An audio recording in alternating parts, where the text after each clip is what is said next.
Why do we keep seeing these red pill male influencers taking over social media platforms? We had the Tate brothers.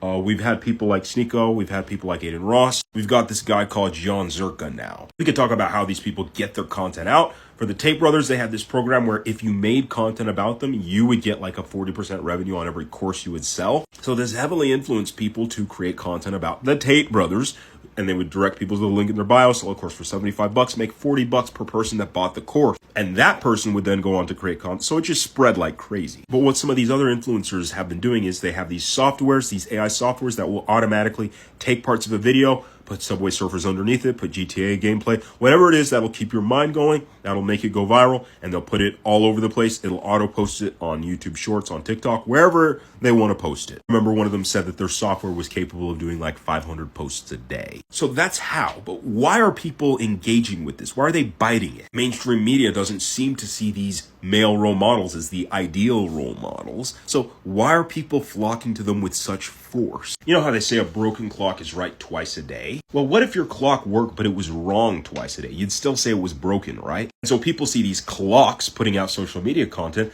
They don't know how right they are or how wrong they are, but they see something that resonates with them, and then they decide to ally themselves with this person, even if they say degenerate stuff later on. Kind of the same reason why we will adopt a brand or buy something that seems pretty cool, and we won't let it go until they do something that is incredibly terrible. We'll justify the reasons why they do things, and we'll rationalize and so on and so forth. It isn't just a stupid human thing. It's a human thing overall. We have preference towards whatever in-group we've selected. The people who are with us will make more excuses for them than the people who are against us. And so because some of these guys say things that people are actually thinking, and they have maybe outdated viewpoints that some people actually agree with, people like to watch their content not because it's correct, but because of how bold these people are in putting their opinions out. I have one last theory, and it has to do with news media. In the news and the government, usually the more left-leaning side is selected. I should say the more progressive side is selected as preferred, etc. If I say racism to a company, I can get them to do almost anything because they don't want to be seen as the bad guy. They don't want to be painted as a bigoted company. And so it's not about a majority or a minority. It's about who's the most vocal with whatever it is they're trying to say. Platforms make an incredibly big deal about being politically correct about stuff. And so people see engaging with and supporting these creators as a way to fight back against this wave of political correctness that's been going on in American society.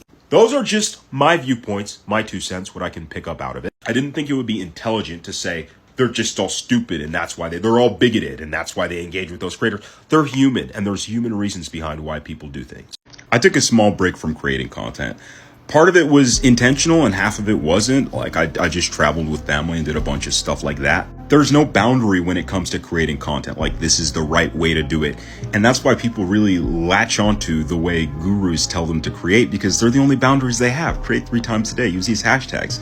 People don't know why they create, and so they can't create their own boundaries. And at heart, that's really what you have to do as a creator. And so taking a break from creating content, half of you is like, how should I approach this when I come back? And the other half of you is like, I should be creating right now. I told a kid who wasn't getting any views on his content at all, I told him, hey, take one day, just research content. Take another day, write the script. Take a third day, figure out how you're going to film the video and film it. Take a 4th day and edit it and spend like 4 or 5 hours making this one TikTok, because none of his TikToks were getting any views. Is that something I would tell someone who is absolutely new to creating content? No, I would tell them to just go and start creating content and start the exposure therapy. But none of his content was getting any views, and he had absolutely no clue what to do to advance, and all of his previous gurus had failed him. What I'm getting at here is that you kind of have to make up your own rules for how you're going to approach content, but they have to be rooted in concepts that actually work. For example, the rule, post 3 times a day, is a rule that works within the framework. You have to be creating content consistently in order to be consistently improving. Now, can you do that while posting 1 time a day? Yes. Can you do that without posting at all? No. And it's the same thing with hashtags. It's the same thing with what hooks am I going to use. It's the same thing with how long are my videos going to be.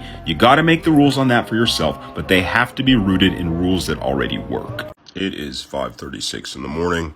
I just woke up. I couldn't find my cool hat, so I just decided to wear this one today. I was thinking about why I even do this at all. Why am I creating content? Why don't I have a friend who's an Arizona cowboy, and this guy, he's been a bull rider for a while, and now he moves cows. He was telling me about the life.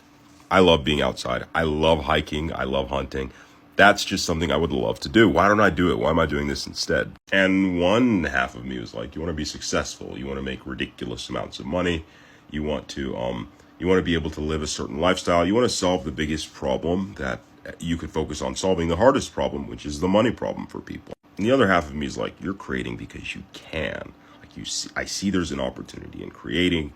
I see that you can build an audience on social media, whatever comes with that. And some of the most powerful people who exist in the world, or powerful personalities at least, are content creators. And they didn't get there because of nepotism or because, their parent was an actor or a celebrity. No, they got there because they make good content. They make stuff people want to see.